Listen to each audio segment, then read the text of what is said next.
আজকাল কলিজা ঠান্ডা হয় যে পুরুষের মাদ্রাসা তো অনেক, মহিলাদের মাদ্রাসা করা যে কত কঠিন, এটা যারা করে এরা জানে।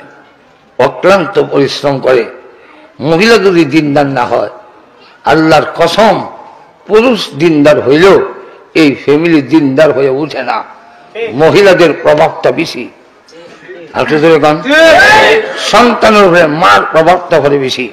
আমি কিছু কিতাব আনছিলাম দেওবল থেকে, এক ছাত্র দিয়ে গেলাম, এর বাহার বাড়ি কিতাব আনতাম, এর বাপ দেখে ওই ইবেলের গুলো, হে আবার খুব ছাত্র ভালো, মুহাদ্দিস হাদিস পড়া। আমি বললাম ইবেলের গুলো ইমন মৌলবী হইব, আমার তো বিশ্বাস হয় না, খালি সন্দেহ করি এই জন্য কেমন মূল্য হইল না, দাঁড়িয়ে আছে না কেটটা দেখবেরা পরে গোলো গিয়া দেখি এর মা হইল এক আলেমের সন্তান আর তাহাজ্জুদ গুজার। আমি তখন বিশ্বাস হয়েছে ওই ফ্যাক্টরির যে জন্ম হয়েছে, সন্তানের উপরে বাবার চাইতে মার প্রভাবটা বেশি, মার সাথে বাচ্চার সম্পর্ক বেশি। এই কারণে মহিলাদের দিনদার হওয়ার জন্য মহিলা মাদ্রাসা ছাড়া এই যুগে দিনদার তৈরি করা সম্ভব নয়। আল্লাহ পাক আমাদের সকলকে তৌফিক দান করুন।